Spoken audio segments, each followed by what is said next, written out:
Additional director एमसीसीआई Sarfaraz Chaudhary साहब वो अचानक कमरे में आते हैं, मेरी तरफ देखते हैं, कहते हैं कि ए मुंडाई। आइयो कहते हैं हाँ जी, कहते हैं इसको लेके आओ मेरे पास। आइयो हथकड़ी पकड़ता है, मेरे हाथ पे लगाता है और कहता है चल। मुझे जब हथकड़ी लगा के एडिशनल डायरेक्टर रूम में लेके जाते हैं तो वहाँ पे 5 ऑफिसर्स बैठे होते हैं। एडिशनल डायरेक्टर सरफराज चौधरी साहब मेरे से पूछते हैं तुम कौन से एप्लीकेशन के कंट्री हेड हो। मैंने कहा सर मैं किसी एप्लीकेशन का कोई कंट्री हेड नहीं हूँ। वो अपनी कुर्सी से अचानक उठता है, कहता तेरी माँ किधर से आता है पैसा तेरे पास। मैंने कहा सर मैं यूट्यूबर हूँ, मेरे 8 मिलियन सब्सक्राइबर हैं, उधर एडसेंस अभी मैं बात कर ही रहा होता हूँ। कहता है कि तुम मेरे वतन अजीज के बच्चों को खराब कर रहे हो, क्या करता है तुम्हारा बाप। मैंने कहा जी यूनिवर्सिटी के अंदर प्रोफेसर है। तो कहता तुम इतने क्यों हो। मैं चुप रहता हूँ। वो चीख के बोलते, कहता बोल। मैंने कहा जी सर मैं सिर्फ वीडियोस बनाता हूँ, मैं यूट्यूबर हूँ। माँ बहन की गालियाँ वो देता रहता है। उसने मेरे मुंह पे बहुत जोर का थप्पड़ लगाया। मैं बिल्कुल चुप होकर ऐसे मुंह नीचे करके खड़ा हो गया।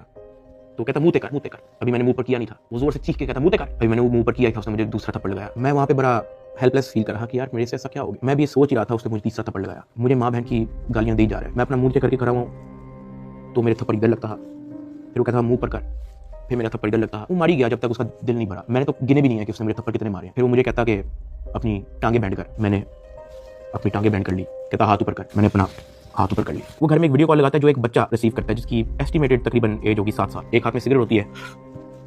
वो उस बच्चे से पूछता है कि डकी बाई को जानते हो। वो बच्चा कहता है जी। वो बैक कैमरा ऑन करता है, मेरे हाथ खड़े होते हैं, टांगे बैंड होती हैं। वो कैमरे से दिखाता है उस बच्चे को कि कौन है ये। कहता है डकी भाई। तो वो कहता है कि तुम इसके प्रोग्राम देखते हो।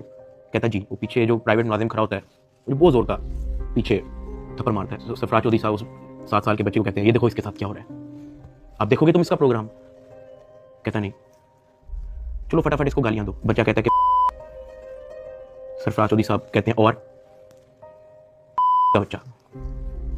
सरफराज चौधरी साहब कहते हैं और का बच्चा। थप्पड़ वो मारी जा रहा होता है पीछे। वो वीडियो कॉल पे उस बच्चे को दिखा रहा होता है कि ये तुम इसके प्रोग्राम देखते हो और ये मैं क्या बताऊं यार।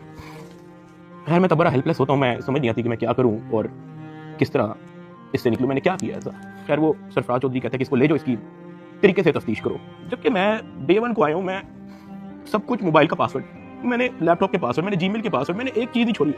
मुझे आज जितने ऑफिसर्स थे वहाँ पे, मुझे एक ऑफिसर आके दिखा दे, बता दे कि डकी भाई ने हमें ये चीज़ नहीं दी इसलिए हमने मारा है। वो तफ्तीश के अंदर इस जगह कॉपरेट नहीं था करा इसलिए हमने मारा है। मुझे एक बंदा आके दिखा दे यार। मेरा 23 मिनट का रिमांड लिया मैंने, पहले 23 मिनट के अंदर उनको सब कुछ दिया। मुझे ऊपर ले गए। मेरे से एक बंदा मिलने आया हुआ था, जावा फूड्स, मेरा एक जाने वाला है जिसने हमारे घर में, जब हमारे घर में दावत थी तो उसकी केटरिंग की थी। अब क्योंकि मुझे फ्रेश मार के ऊपर लेके गए थे, मेरी आंखों में आंसू थे, तो वो जब मिलने आया था वो अचानक अपनी सीट से खड़ा हुआ और उसने मेरी तरफ देखा कि क्या हुआ है। मैंने कहा कि यार मैं इनके साथ पूरी तरह कोऑपरेट कर रहा हूँ। वो फिर भी मुझे मारी जा रहे हैं, मुझे माँ बहन की गालियाँ दे रहे हैं। तो अगर आपकी यहाँ पे किसी ऑफिसर से बातचीत है, आप उनसे काइंडली रिक्वेस्ट करें कि यार मुझे मारे कम।